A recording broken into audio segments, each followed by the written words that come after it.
Happy New Year. Today, my first share of 2021, I want to talk about the concept of choice as a remedy to disempowerment. When we have experienced trauma and when it's still living and breathing unprocessed in us, a big part of our experience is disempowerment. There's not an ability to change it. And often disempowerment is kind of underpinning our entire experience. And some of the words that might come up in relation to the theme of disempowerment might be stuck or trapped or imprisoned, or just the feeling of I couldn't possibly do A, B, C, X, Y, Z. And I know this is something that I thought for a really long time, and sometimes the theme sort of comes up again. When we've experienced trauma earlier in life, we are disempowered. We don't have the capacity to change our situation. It's not safe to say, no, stop harming me. It's not safe to run away and leave our perpetrator behind. It's not safe to ask for what we need. We're effectively stuck in a situation. So this feeling of stuckness or disempowerment actually can stay with us, and it can underpin our whole existence even when we might think it's not the case. So I want to offer a self-inquiry to you as we begin the new year, is to consider, where in my life am I disempowered? Is it underpinning my situation now? Am I connecting to people or places or careers or things that actually I don't choose? So choice is what we don't have when we are disempowered. When we're disempowered, we do not have the ability to choose, and it can just feel like, well, this is how it is. It's just like that. I'm just like this. And we can fall into the acceptance trap. So just accepting our life for what it is, and trying to make the best of it.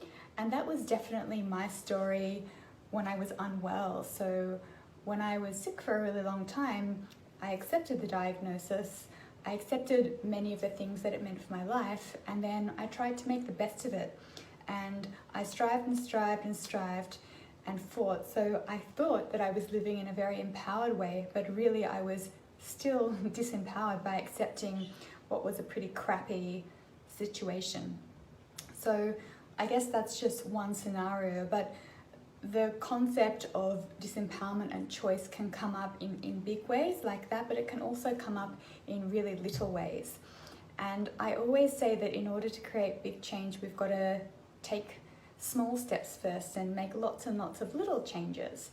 So along with this self-inquiry, so questioning, where in my life am I disempowered? Where am I not making choices? Where am I accepting or following? I would like to invite you to self-inquire, well, how can I start to remedy that through choice? So I'm not suggesting quit your job, dump your boyfriend, fly off to the Bahamas and have a different life, but I'm suggesting, what little changes can you make every day so that you actually just start to connect to the concept of choice. And choice is I can, I choose, I take, I create.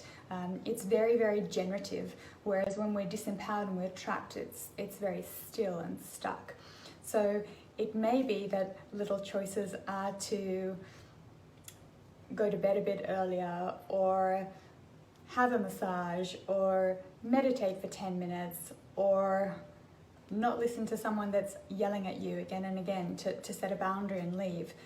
Where can you start to make little choices and choose differently? Something that can really come up when we start connecting to choice is a huge amount of fear.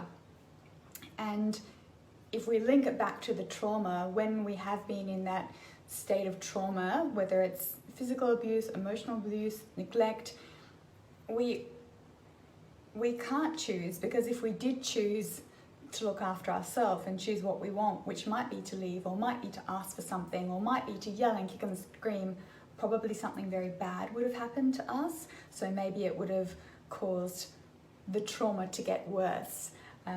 However, now in our current lives, that's often not the case unless you're dealing with a current sort of abusive or traumatic situation. which is a whole different story. But when we start to try making choices, when we have this level of unprocessed trauma, we might think, oh yeah, I want to do that, I want to choose, and then we can actually get gripped by this fear and that feeling of, I couldn't possibly.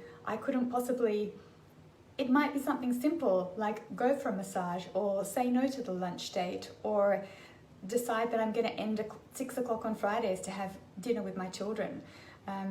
So I want you to watch out for, as you start to connect to these little choices, does this fear arise in you, or does this voice say, no, I couldn't possibly. I couldn't put myself first. I couldn't choose that. I couldn't upset somebody else. And if it does, then the next part of the inquiry is to ask, well, where does that come from? Why can't I choose? And my instinct says a lot of the time it's because there is this fear that comes from way back then during those traumatizing years where something really bad would have happened. It can get a little bit more complex and nuanced in that sometimes when we choose something that we want, or we choose to put ourselves over another person, it can disrupt the status quo. So when we are living in a state of disempowerment, you know, we're in relationships and we're in this woven dynamic with everyone around us and the world as we know it. So when we start to choose differently, it can disrupt the peace, it can disrupt the harmony, and those disruptions again can cause this really big fear to emerge that says, I don't want the drama, I don't want the destruction. So it's a huge process, but a very big one that's required as part of our recovery.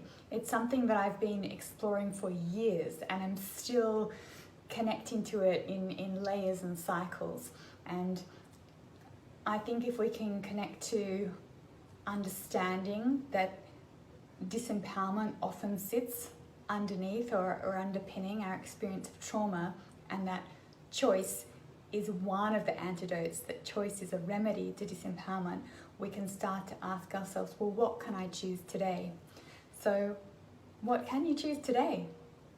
I'd love to hear thoughts.